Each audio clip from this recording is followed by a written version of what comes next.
दोस्तों, रायचूर कर्नाटका का एक बैकवर्ड डिस्ट्रिक्ट है जहां पर एजुकेशन सिस्टम में काफी चैलेंजेस हैं। 2011 के सेंसस के मुताबिक कर्नाटका का लिटरेसी रेट 75.36% था, जिसमें मेल्स का 82.47 और फीमेल्स का 68.08 था। लेकिन रायचूर में ये नंबर्स और भी लो हैं, खास तौर पर रूरल एरियाज में। डिस्ट्रिक्ट के सरकारी स्कूल्स की हालत बद से बदतर है और इंफ्रास्ट्रक्चर, टीचर्स की कमी और डिजिटल डिवाइड जैसे इश्यूज आज भी मौजूद हैं। रायचूर के सरकारी स्कूल में बेसिक फैसिलिटीज जैसे पीने का पानी, टॉयलेट्स और सही तरीके के क्लासरूम्स की बहुत ज्यादा कमी है। एक रिपोर्ट के मुताबिक इंडिया के सरकारी स्कूल में 90% से ज्यादा स्कूल्स में पीने का पानी मौजूद नहीं है और रायचूर में भी ये इशू बहुत बड़ा है। मामदापुर गांव में, जो रायचूर सिटी के सिर्फ 10 किलोमीटर दूर है, वहां पर एक भी हाई स्कूल नहीं है, जिसकी वजह से ड्रॉप आउट रेट बहुत ज्यादा है। 2004-05 के EMIS डेटा के मुताबिक रायचूर में प्राइमरी क्लासेस का रिटेंशन रेट 81% था और शेड्यूल कास्ट और शेड्यूल ट्राइब के लिए ये और भी कम है, 79% और 82%। इसी के साथ मुस्लिम लड़कियों के लिए ड्रॉप आउट रेट और ज्यादा है, क्योंकि गरीबी, सामाजिक और भेदभाव जैसे इश्यूज आज भी मौजूद हैं। रायचूर में 2004-05 में 4772 टीचर्स सरकारी प्राइमरी स्कूल में थे, जबकि 5288 पोस्ट सैंक्शन हुए थे, यानी कुल मिलाकर 506 पोस्ट खाली थे। और ये कमी आज भी एक बहुत बड़ा इशू है और क्वालिटी एजुकेशन पर बहुत बड़ा असर डालती है।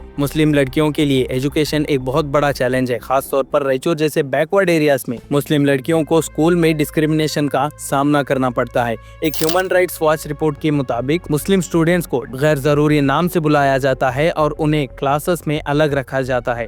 सोशल और कल्चरल नॉर्म्स भी लड़कियों के एजुकेशन को डिस्करेज करते हैं, जैसे कि वक्त से पहले शादी और घर के काम।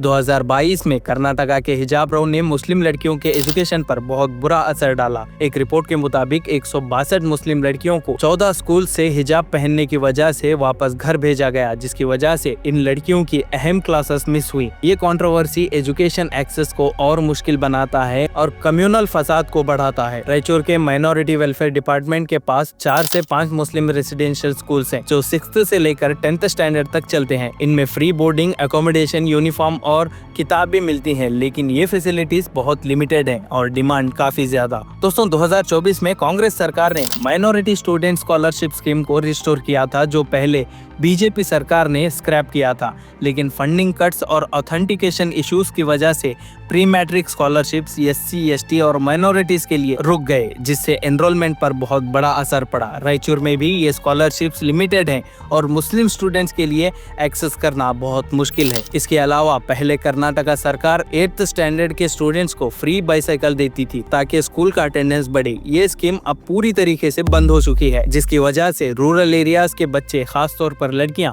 स्कूल आने में मुश्किल फेस कर रही हैं। इसके बंद होने का क्लियर रीजन अब तक सरकार ने बताया नहीं, लेकिन कहा जाता है कि बजट कट और पॉलिसी चेंजेस इसकी वजह हो सकती हैं। रायचूर के MLA, MP और मिनिस्टर्स पर पब्लिक का गुस्सा है, क्योंकि वो एजुकेशन सिस्टम के इशू को सॉल्व नहीं कर रहे, जिसका जीता जागता सबूत रायचूर के मादापुर गांव में देखने को मिला, जहां पर स्कूल्स के बजाय टेम्पल्स को ज्यादा फंड्स मिल रहे हैं, जबकि स्कूल्स में बेसिक फैसिलिटीज भी नहीं है। लोकल लीडर्स डेवलपमेंट के नाम पर गैर जरूरी काम, अपना वोट बैंक बढ़ाने का काम बड़े अच्छे तरीके से करते हुए नजर आते हैं, लेकिन ऐसे मामलों पर उनका ध्यान नहीं जाता। 2015 में इलाहाबाद हाईकोर्ट ने ऑर्डर दिया था कि ब्यूरोक्रेट्स और इलेक्टेड रिप्रेजेंटेटिव्स के बच्चे सरकारी स्कूल में पढ़ें, लेकिन ये रूल उत्तर प्रदेश के साथ साथ कर्नाटका में भी इम्प्लीमेंट नहीं हुआ। रायचूर के लीडर्स अपने बच्चों को प्राइवेट स्कूल में भेजते हैं और सरकारी स्कूल्स की हालत बद से बदतर होती जाती है, लेकिन इनका ध्यान उस पर नहीं जाता, पलट कर देखते तक नहीं। रायचूर के कांग्रेस और बीजेपी दोनों के लीडर्स, जैसे डॉक्टर शिवराज पाटिल जो MLA हैं और मोहम्मद शालम जो डिफीटेड MLA हैं,